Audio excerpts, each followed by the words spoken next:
Hi అండి, నేను మీ Chandrakala. Welcome to Chandrakala maths world. ఈరోజు మనము 10th క్లాస్కి సంబంధించి ఇంకొక 4 మార్క్స్ ప్రాబ్లం, ఇంపార్టెంట్ ప్రాబ్లం చూద్దాము. ప్రాబబిలిటీకి సంబంధించి క్వశ్చన్ ఫ్రేమింగ్ అనేది మనకి కంపల్సరీ వస్తూ ఉంది. ఇప్పుడు ప్రాబ్లం మనకి చూడండి. What is the probability of getting 12 as the sum of 2 dice thrown? Now create 4 such type of questions.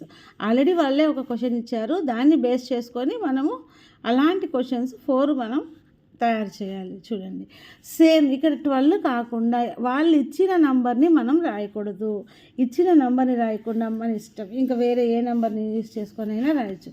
What is the probability of getting 10 as the sum of 2 dice thrown? What is the probability of getting 2 as the sum of 2 dice thrown? What is the probability of getting 5 as the sum of 2 dice thrown? What is the probability of getting 9 as the sum of 2 dice thrown? ఇలా మనము questions frame చేస్తాం. ఇంకా దానికి సంబంధించి ఎన్ని కావాలంటే అన్ని questions frame చేసుకోవచ్చు అనమాట. అయితే వాళ్ళు అడిగిన క్వశ్చన్ని బాగా అబ్జర్వ్ చేసి వాళ్ళు ఏదైతే ఒక డైస్ త్రో చేసి ఈవెన్ నెంబర్ అడిగారా దాన్ని బేస్ చేసుకొని మనం క్వశ్చన్స్ అడగాలి. ఒక డై అయితే ఒక దాని పైన రాయాలి, 2 డైస్ అయితే 2 డైస్ పైన ప్రాబ్లం మనము తయారు చేయాల్సి ఉంటుందన్నమాట.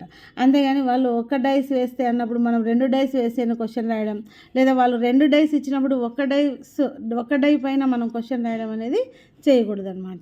ఇలా ఈజీగా మనం క్వశ్చన్ ఫ్రేమింగ్ అనేది చేయొచ్చు. 4 మార్క్స్ మనకి హ్యాపీగా మన చేతిలో ఉంటాయి. ఇలాంటి ప్రాబ్లం కంపల్సరీ ఒకటి వస్తుంది, అక్కడే ఉంటుంది మొత్తం. జస్ట్ మనం నెంబర్ని చేంజ్ చేసి రాస్తామన్నమాట. చాలా ఈజీగా మనము 100 out of 100 మార్క్స్ తెచ్చుకోవడానికి ఛాన్సెస్ ఉంటాయి. సో మ్యాథ్స్లో 100 out of 100 తెచ్చుకోవడానికి ఫాలో అవ్వండి Chandrakala maths world. Thank you.